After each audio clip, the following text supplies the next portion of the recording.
मौलाना जाफर पाशा ने किए एक तीर से दो शिकार। सेक्रेटेरिएट में मसाजिदों की शहादत पर की मजम्मत। कहा अल्लाह के घरों को तोड़ने वालों से हमारी हरगिज दोस्ती नहीं हो सकती। तेलंगाना चीफ मिनिस्टर के चंद्रशेखर राव को बनाया निशाना, दूसरों का नाम नहीं लिया।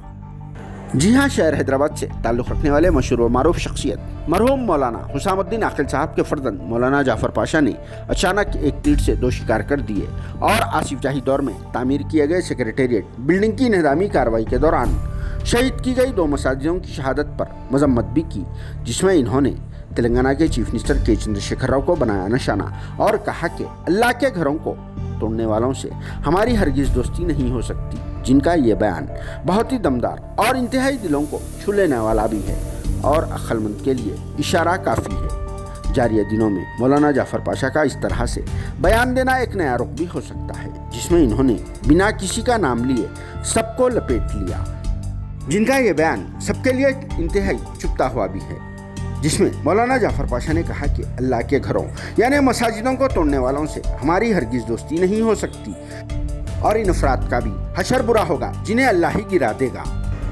साथ में मौलाना जाफर पाशा ने तेलंगाना के चीफ मिनिस्टर के चंद्रशेखर राव को शदीद तौर पर तनकीद का निशाना बनाया और कहा कि हमारे सीएम साहब उन्हीं के चेले हैं जिनकी इन्होंने सालगिरह मनाई थी और इनका भी वही हशर होगा जिस तरह से साबिक़ में मुल्क की बड़ी शख्सियत का हुआ था। मौलाना जाफर पाशा का ये बयान अब सियासी हलकों में धूम भी मचा रहा है, जिसमें इन्होंने मसाजिदों की शहादत के जिम्मेदार अफराद से दोस्ती करने से इनकार भी कर दिया और ये बात सबको अच्छी तरह से मालूम भी है कि सेक्रेटेरिएट में दोनों मसाजिदों की शहादत में टीआरएस हुकूमत की मुलविस है और हुकूमत को कौन सी पार्टियां तायद कर रही है इस बात से सभी लोग अच्छी तरह से वाकिफ भी है। तो इनका ये इशारा किधर हो सकता है, अवाम ही इसका बेहतर जवाब दे सकती है। और एक बात यह भी अहम है कि मसाजिदों की शहादत को लेकर क्या मौलाना जाफर पाशा आइंदा महीनों या फिर अगले साल 2021 में होने वाले जीएचएमसी इलेक्शन में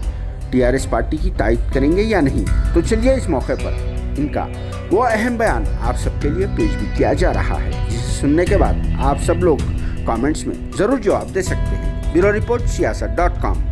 सबसे पहले तो मैं मस्जिद गिराने पर हमारे सीएम साहब की मजम्मत करता हूं और उनके बारे में मेरी एक ही राय है, वो जिसकी सालगिरह बनाए वो उन्हीं के चेले हैं।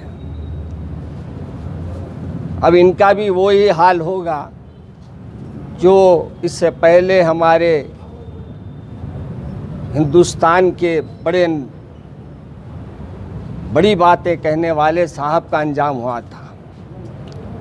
एक बात याद रखिए, अल्लाह के घरों को गिराने वालों से हमारी दोस्ती हरगिज़ नहीं हो सकती, चाहे कोई भी रहे।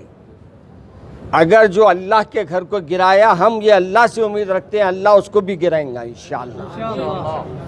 और ये वक्त ऐसा है जहां दुनिया तमाम में एक अजीब व गरीब कैफियत है, लोग बीमारी से मर रहे हैं, बीमारी की वजह से लोग परेशान हैं। ऐसे वक्त में लॉकडाउन में आपका ये काम करना मुझे हैरत की बात है। और ये सीएम साहब की खूबी है कि इन्हों जिसकी तारीफ़ करते उसी के बिल्डिंगों को साफ़ करते। निज़ाम के बारे में बड़े बड़े बोलते हैं और इनके कारनामे देखो आप, जितनी निज़ाम की इमारतें हैं उसको ढाने में इन्हों सबसे आगे। तो बताने का मकसद सिर्फ ये है कि ये नाम से हमारे साथ है, काम में हमारे पूरे के पूरे नरसिम्हा राव के चेले हैं। लिहाजा मैं इस वक्त हमारे सीएम साहब से हो या हुकूमत से हो ये मुतालबा करता हूँ कि वो दो मसाजिद जो शहीद किए गए हैं वो आप दोबारा पहले तामीर करें। आपका सेक्रेटेरिएट तामीर हो या ना हो, हमको उससे कोई गरज नहीं है। दूसरी गुजारिश हमारी ये है कि उस्मानिया दवाखाने को आप बजाय इसके कि गिरा के दूसरी इमारत बनाने के, इसी को आप चाहे तो नए सिरे से तामीर कर सकते हैं। और इस वक्त जो बीमार बेचारे वो दवाखाने में पड़े हैं, उनके लिए वेंटिलेटर का इंतज़ाम कीजिए, उनके लिए दवाओं का इंतज़ाम कीजिए। आज ज़रूरत है हर गली में, हर मुकाम पर, हर महल्ले में اس وبا کی وجہ سے لوگ پریشان ہیں. اس میں کوئی ہمارے حکومت کے طرف سے زیادہ آگے بڑھ کے کام نہیں کیا جا رہا ہے.